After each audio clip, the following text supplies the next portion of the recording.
Welcome into the install with Greg Cosell of NFL Films. Actual games to react to. We got a fun Thursday night game tonight, Greg, as we tape this on a Thursday morning, of course. But on the whole, a lot of teams coming out with some mixed results in Week 1, in particular Tennessee, which had some interesting takeaways from a football schematic perspective. More Yep. than anything, even though a lot of the dialogue has been taken up by other things earlier in the week.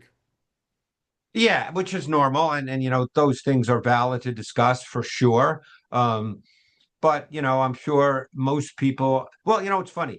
As I obviously I was watching Red Zone on Sunday, and then of course I came in and watched the tape, and I really studied the offense hard. But it's funny. People were probably hoping, well, they're going to Denver. People are talking about Denver maybe being the AFC representative in the Super Bowl this year. I just hope we don't get blown out. And then all of a sudden the game's really tight. And then, then people start to feel like, well, we got a chance to win this game, so let's not screw it up. But it's funny how all that works. Let's just hope we have a close game. But then when you're close, you want to win. Yeah. Well, especially when you're that close, when you can see all the Yeah. different opportunities that were missed, Yep. Greg, and Denver will be a good football team, even though they didn't play their cleanest game on Sunday. So it's an interesting kind of case study. And as you mentioned, this was going to be a fun matchup to talk about one Yep. way or the other. And I think that it did end up paying dividends that way, even if the Titans didn't come out on the winning side of things. But let's obviously start with Cam Ward. Sure. And the day that he had, he was, from our perspective, Greg, kind of as expected. The moment was not too big for him. He made a couple of wow plays. There were some things that he did well in structure. There were other missed opportunities that he had. I wonder if you could give a little more detail for the audience. Yeah, I mean, I would say that the performance was up and down. You saw the kinds of things that you like. I mean, obviously, people get excited about plays, on the first third down of the game, which was 3rd and 10, when he was forced out of the pocket. What was interesting on that play was Zeitler just got driven right back into the pocket by Franklin Myers. So Ward had to move, and just unbelievable awareness getting the ball to Pollard. It's those kinds of plays, and they're important plays, believe me. Don't get me wrong, but those are clearly the kinds of plays that get people excited. They're outside of structure plays. You have to be able to make some of those plays somewhere along the line. Um, I thought that on the second possession, he had held for 16 yards. Really good, yeah, precise timing and ball placement. Um, that was a really good throw. Before we get to some more specific plays, I'll just give you like a world view. Um, I think that what Ward has to work on, a couple of things. And by the way, this is not a surprise at all. So I hope people listening don't think, it's like when I've talked about Caleb Williams, because obviously I got asked about him all week by 100 people. I'm saying this is what the tape showed on Monday night. I'm not defining his whole career. So when I talk about Ward now, this is what the tape showed. I'm not defining his career. Okay. But I think generally mentally he was good and bad. There were times he definitely needed to pick up his mental tempo. It just needed to happen a little quicker. And that's normal for a guy. Don't forget, he hasn't played a four-quarter game since college. So, now this is not playing 12 snaps. It's a totally different animal. So he has to do that. We know he can snap the ball with velocity. I think one of the things that he needs to work on is just throwing with more pace and touch when demanded. Um, and I think, and this is the thing that's very common for rookie quarterbacks, very common for young quarterbacks, whether they're rookies or not, is he has to develop sort of a more innate, refined feel of what is pressure and what is not pressure by NFL standards. Because a lot of college quarterbacks don't really face throws with people around them, Buck. So, when they get anybody close to them, they start to feel like, oh, I got to move. I can't make a throw. Like, I'll give you a great example of that. I thought that on 2nd and 19 on the second possession, they ran a great route concept. Ridley was wide open on a great outcut from the slot versus Hafanga. That's exactly what you wanted, your best receiver on a safety. Now, Cushenberry could not control the D tackle Jones really well. Ward had to move to his left. He ended up throwing the check down for 1 yard. I don't know if you remember this specific play. Um, I think Ward would learn that when he moved left, he could have settled and made the throw to Ridley. Yeah. It was such a well-designed big play opportunity.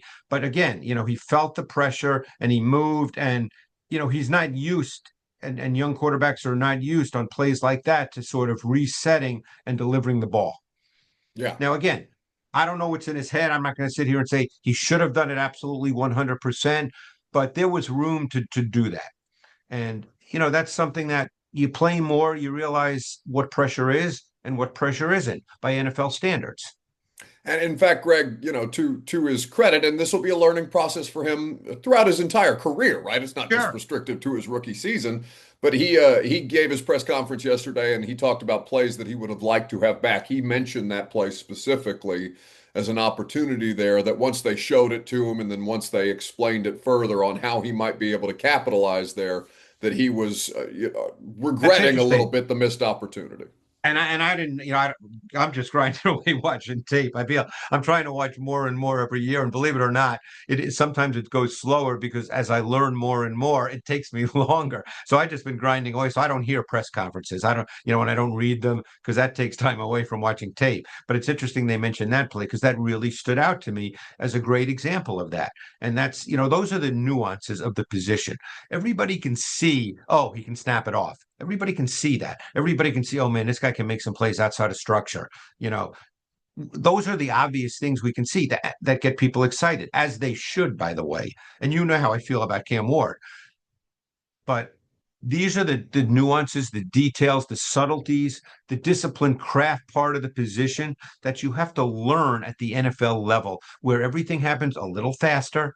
The players are better. There's going to be more throws with people around you that are not pressure.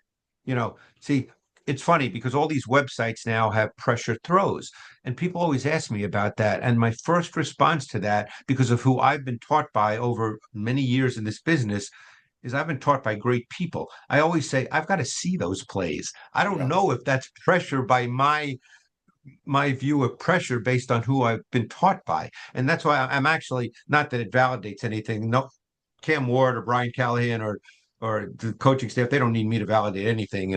But the point is, that's nice for me to hear because when I saw that play, that's the first thing I thought of. I believe he could have stopped and made that throw. And obviously, the coaching staff felt the same way. And Ward, once he saw it, felt the same way. Yeah, and that's exactly what you're looking for from a rookie quarterback that's trying to get a grasp of this learning curve at the NFL level, Greg, because we saw a lot of the plays that made him a fun college player beyond just a good NFL prospect, right? Where he's trying to make something happen after the pocket Yeah, collapses. That completion, that 29-yarder to Pollard in the first drive is an example of that. And as yeah, the game got away from them in terms of the control of what they were trying to do, and they ended up having to drop back more. And he's chasing, like you saw him continue to try that stuff, and obviously that's not going to work against the Denver Broncos defense over and oh, over and over and again. and there were. I thought that the Titans had receivers consistently open in the first half, but Yeah, I would say a combination of intermittent, less than sturdy pass pro and Ward at times lack of comfort in the pocket. Resulted in some plays left on the field. But I thought they did a really nice job with their concepts. I mean, obviously, the most glaring one was the touchdown that should have been just routine to Jefferson. I mean, that Benito sack was on Ward 1,000%. I mean, the play design worked perfectly. Jefferson was wide open on the outcut. It was an easy TD. Buck, I dare to say you could have made that throw. But for some reason, Ward turned away from that to the backside. He turned away to look at Cooper, who was really nowhere near him. And then he got sacked. I mean, Benito certainly would not been a factor if Ward had just delivered the football. So again, only Ward. I don't know if they discussed that play, but only Ward could tell you, what was going on in his head on that play. yeah, we didn't specifically talk about that play with him post game, Greg, but I'm sure that's one of those opportunities that if brought up specifically to him, he would have referenced as a play he would have liked to have back. I'm sure the coaching Yeah, staff I mean pointed that that out one to was him as well. glaring. I mean, Yeah. there's always ones that are a little, the area is a little gray, so to speak, but uh, that one was glaring. But you never know. I mean, he missed one too, and now I'm trying to remember. Oh, the play where he I think ran around and hit Ridley. He was where they were backed up. He ran around and hit Ridley for 13 yards early in the fourth quarter. Hmm. um, which is a play a lot of people are talking about to say, wow, look at Ward. He can make these outside of structured plays. That was another example. He had Ridley wide open on the dig route and dagger right within structure. He was wide open and it appeared he looked right at him. And for some reason, it didn't register. So he ran around and he made a second reaction throw that never should have gotten to that point. And again, I can't tell you why he didn't throw it because there was no one around Ridley on the dig. And uh, again, Ridley obviously had some drops, but that's usually not the case with Ridley. I don't know what happened in this game. It's maybe just one of those games. But Ridley was wide open with plenty of room to run. I mean, that would have been a big play. So, again, only the quarterback can tell you what's on his mind. The big issue in this game that people are, I'm sure, talking about is, the O line didn't hold up the way we were hoping.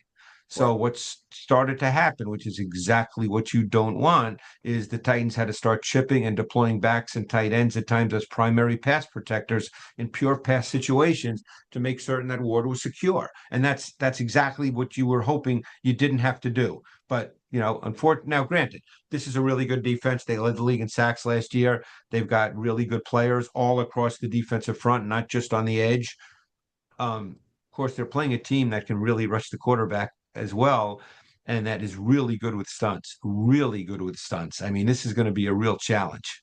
Yeah, and that's something that I talked to Peter Skoronsky about yesterday in the locker room, Greg, and that's something that obviously they're keyed in on, and it'll, there will be some advantages to playing at home. They won't have to work the silent count the way that they did at Denver, and some of those things may clean up that operation or clean up that offensive line performance a bit. But again, the expectation is for them to perform, and they didn't have their best outing, I'm sure that they would admit to you on Sunday in Denver. On the whole, Greg, from just a schematic and tactical standpoint, it sounds like you did like the approach that Brian Callahan and the offense I did. went at Denver with in the onset before things started to get out of hand due to penalties and miscues. Yeah, I mean, like I said, I thought there were some really good route concepts that presented some defined, clean throws. Um, it didn't all work out for any number of reasons. Sometimes it was pressure, sometimes it was Ward just not being as quick as he needed to be. Other times he was quick and got the ball right out. Um, you know, the the ball placement has to be more precise. I mean, when you have guys open, I mean, like for instance, the play right after DK, where which was talked about a lot, I'm sure, down in Nashville, Hmm. where DK was supposed to bend it more inside, and which Ward expected, and that's where he threw it. So that's not an inaccurate throw because he was expecting him to bend it in. And Ward, who's very rarely demonstrative, clearly, everybody said, "Hey, you saw him do that." The very next play was another seam ball to Ridley. That's not a drop. That was not a good enough throw. When I watch these plays, what goes off in my head? When I spent time at the San Francisco 49ers with Bill Walsh, and if the ball was not thrown in a perfectly catchable position by Montana, he would make him do it again. That's the bottom line point is, if guys are reaching for balls and it catches their fingertips, those are not catchable balls. You can sit here and say, well, it touched his hands, he should catch it. But that's not where the ball should be. Yeah. So we can debate that all day long, but those are not drops. Now Ridley had like two, maybe three that were clearly drops, that just hit him, right there. Those are drops. But like the Chig play, that's not a drop. Right. That may have caught his fingernail on one hand. That's not a drop. Yeah. And again, we don't have the By the way, exact. that was a super tough throw. That's not an easy throw at all. So that's not a knock on Ward that, oh my God, terrible throw, because that one was a really tough throw, but it's not a drop. Yeah, and I think that's an important correction to point out, Greg, because we don't know exactly how they graded out the game as a coaching staff after the fact. We have some resources at our disposal, obviously. Pro Football Focus, for what it's worth, only graded them out with three drops total, two by Ridley Which, by the way, I think that's fair based on, again, I watched the tape today. So we're doing this Thursday. I think I watched that on Tuesday. So I can't remember, I've seen so much since then. But that sound because Ridley had two clear drops, two yeah. clear ones. Maybe there was a third that is escaping me, but Ridley had two clear ones. What Pro Football Focus had was two by Ridley, one by Iamaner, in the That sounds right to me. I would agree That with would be that correct. assessment. Yeah. I mean, when I hear some others, who remain nameless say, well, they had 8 drops. They didn't have 8 drops. Looking at it from a quarterback perspective, perhaps, but I think that's an important thing for the audience to kind of have the context for. Now to the defensive And side of the ball, Greg, unless you have another well, point. just one other point. Yeah, I think the other learning play was the sack after the Mims fumble. Because look, Latham was out of the game and Udo got beaten immediately to the inside by Ellis. No question he got beaten to the inside. But you can't retreat backwards on that. You even if you run to the side and just throw it out of bounds, or even if you just know where your receivers are and throw it in a general area and it's incomplete, you cannot retreat backwards. That's a learning play. In college, a lot of guys do that. A lot of guys retreat backwards in college, and it doesn't become a problem. You see that all the time in college. Guys, start retreating backwards. You can't do that. I mean, that should have been at worst an incompletion, and then you're not at a field goal range. Yeah, You know, that was one of and the more egregious mistakes that he made, and you yeah, hope and, that he and I learns know from it. people, and I know people get into play calling. I don't like to do that. I mean, will I admit watching the tape that when they got the ball at the end of the first half deep in their own territory, that, with the score of the game and the way the game had played out, that I think you kind of run it out and were they winning at that point? They were up Or 6-3. yeah. I mean, again, I'm not gonna sit here. I don't rip coaches. I'm just telling you, as I'm watching and I'm thinking about because I don't know, I can't remember if Red Zone had that live or if they were at another game. But when I was watching the tape, I'm like thinking, you probably want to just go to the half and feel like, hey, you know, a lot of people thought we'd be down 20-3 at this point, and we're winning 6-3. But again, and then on the first play, there was a snap count problem, or was it the sack? The sack, there was a snap count problem, I believe, and Latham didn't get off the snap. I Yeah. mean, so all kinds of bad things started to happen. But I think those things are easy to do. To rip that after the fact. Um, would I have probably run the ball? Yeah, but they didn't. Yeah, and that's what it is. And the Yeah, situation played itself out, and you move on, and you make the corrections across the board, whether it's the players or the coaching yeah, staff as well. yeah. Defensively, Greg, I just want to touch on it quickly because honestly, I thought, and Denver didn't play an overwhelmingly clean game. Bo Nix, I don't think Nix was very good. I thought Nix was very antsy. I thought he moved way too much, which he had a tendency, he did that last season at times as well. And he was an uncomfortable player. which is, I think, a credit, and they didn't show up in a tremendous amount of pressures, Greg. But Jeffrey Simmons played an overwhelmingly good game I beyond the agree. penalties. The penalties were costly, and we That understand that. last But one was just, yeah, I mean, what are you going to do? I mean, yeah, I don't know and what to Jeff say has a about that. tendency to do that, right? They've got to find a way to Yeah. correct that, and that's a part of the talking point with him. But on the whole, Greg, I thought that the defensive game plan was sound to make Bo Nix uncomfortable, to try and Yep. create those advantageous situations. Some of them played out in turnovers, others in just getting Denver off the field.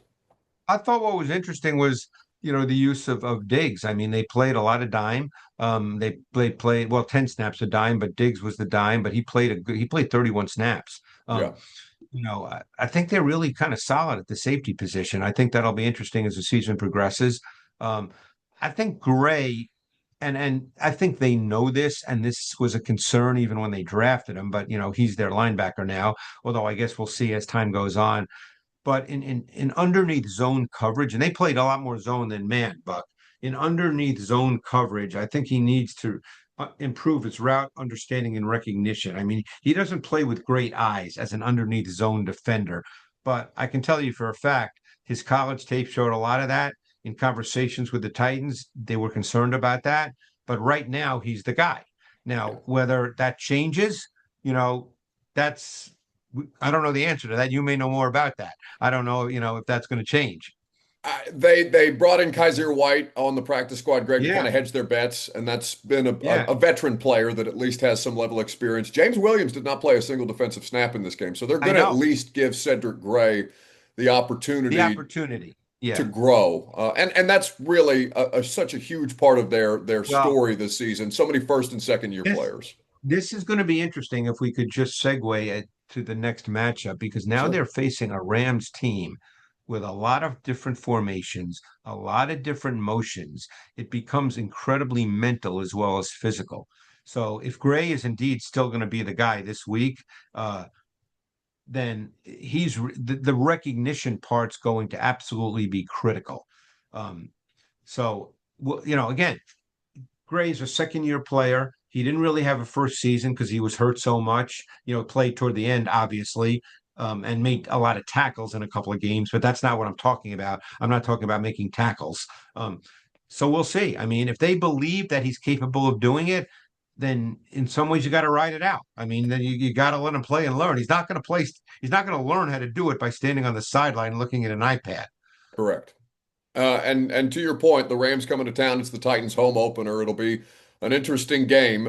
Certainly, to your point about what this Rams offense presents, Matt Stafford was just so much fun to watch Ah, in this game against the Texans, Greg. And I know it wasn't it wasn't filled with highlights the way that some people eye candy type of stuff, but just the chess match between these two teams, I thought was so entertaining across the board. And I thought Stafford really, really delivered in big spots.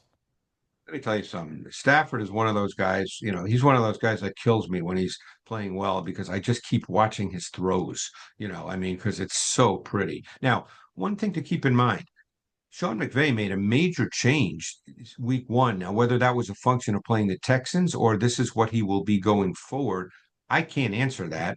Um, for years and years, they were at the top of the league in terms of use of 11 personnel, meaning three wide receivers on the field. I mean, they had years where they were over 90% 11 personnel. Now, in this given game against the Texans, they were 42% 12 personnel.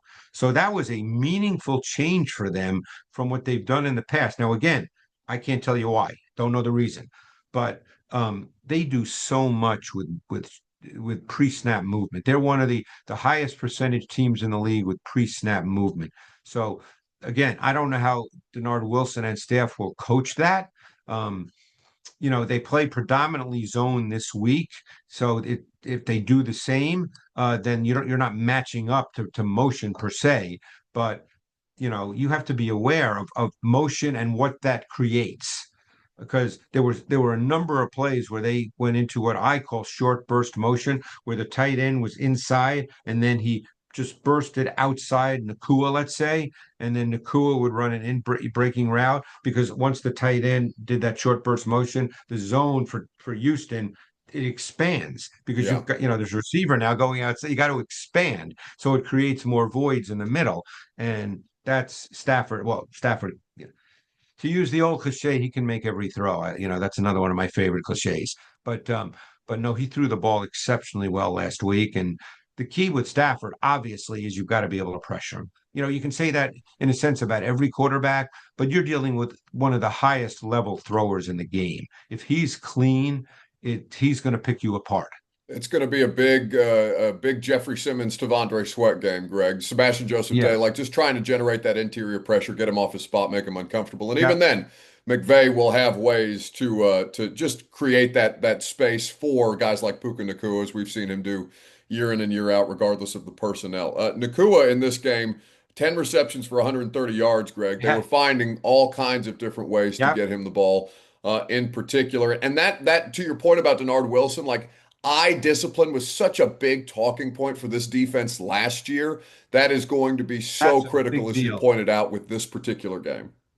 especially when you play zone, Yeah. because then you're not just matching up to, hey, I got that cat. You're reading routes. You have to because basically when you play zone, uh, obviously there's always voids. Otherwise, everybody would play the same zone. If there were no voids in a particular zone, everybody play that zone.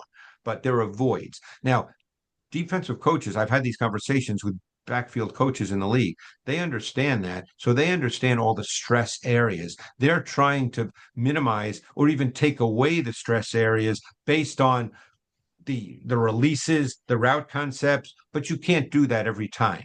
Good coaches like McVay understand how to get their receivers into those voids where there's conflict for a corner or a safety because there's multiple routes that he has to have eyes on.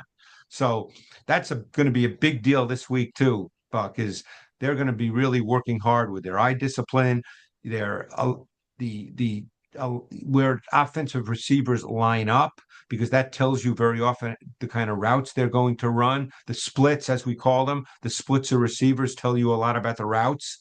So that's it becomes a very mental game. Speaking of mental, the offensive line for Tennessee is going to have to be on their game. It's not just Oh, Jared Verse and Braden Fisk, the two young players. Greg Kobe Turner is such an effective really player good. for this fun. Byron Young, of course, from the University of Yeah. Tennessee. Jalen McCullough in their secondary has ended up having a much better pro career than I think any of us would Well, have assumed coming out of I mean, college, he's and they their dime. obviously use him. Yeah, he's their dime. And they last year going down the stretch when they realized what McCullough is in the context of their defense, they ended up playing dime like 27, 28% of their snaps, which was among the highest in the league.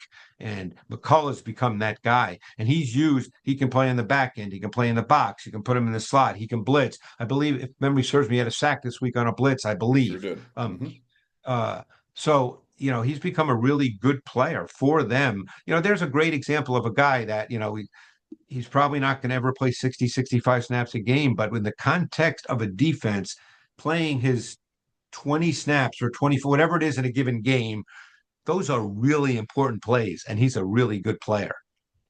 In the final couple of minutes here, Greg, obviously the NFL matchup show on again this weekend. You can Yeah. follow Greg on Twitter at Greg Cosell, and obviously the times are available there for you on Saturday morning. You could set your DVR the way that I do and watch the matchup show on demand. What will not be on the matchup show is Commanders at Packers, Greg. And as we No. wrap up here, just such a fun game, not just because of what the Packers have added on defense, but the chess match that will take place between Cliff Kingsbury and Jeff Hafley, the defensive coordinator of the Packers. Well, That is probably one of my favorite matchups of the year, I think. and this is why I love the schematics, because the Packers just played Jared Goff. Now, they played a certain way and they were very successful. But now they play a quarterback that's different from Jared Goff. I mean, not that obviously Daniels can make great throws in the pocket, but obviously you've got an element to Daniels' game that Goff doesn't have. So now when I think, and I won't know this till I watch it next week on tape, but now I think, okay, well, Jeff Hafley, who I thought did some really cool things this week. Is he going to do the same kind of things? Does the quarterback change up meaningfully what he's going to do? That's the kind of stuff that's fun to me because obviously, like I said, Goff and Daniels are not the same guy. So it'll be interesting because they did so much late coverage rotation and detailed late coverage rotation, not just like, oh, too high, it became one high. It was way more detailed than that. And you got to coach all that up. And you got to feel good that your players don't screw that up. Because, like I said, in zone, if they screw that up and there's big voids, that's a problem. But they didn't screw it up. That'll be on tap tonight. Greg, what would you like to highlight or what will you be highlighting on the matchup show this coming weekend? Well, I think probably a lot of people would be interested in the Super Bowl rematch. That's kind of I a think big that's game fair. on the schedule. And I actually did a piece on that in the show going back to the Super Bowl because the Eagles did a couple of specific things on defense that were really, really good, that worked. And in conversations I've had with people in their building, they that's was the plan and it just worked to perfection. There's some really intriguing games this week that are in our show. I mean, I think Seattle at Pittsburgh is a really intriguing game. Yeah. Um, Obviously, with what Buffalo did on Sunday night, it was not Monday night. With not likely the Buffalo Jets game plays out the same way, but Buffalo's they've in some ways become kind of must see TV. I mean, Yeah, they're kind for of a sure. really interesting team. I think the two Monday night games are really interesting too. You got Tampa at Houston and the Chargers at Vegas. I mean, it's Tampa Houston's fascinating because Houston's coming off a loss and Tampa's coming off a win. And those are two good teams.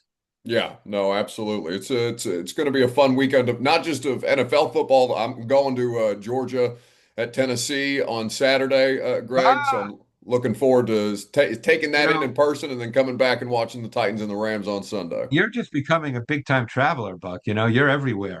Well, if people are going to give me opportunities to go to cool things, Greg, Wow. what can I So say?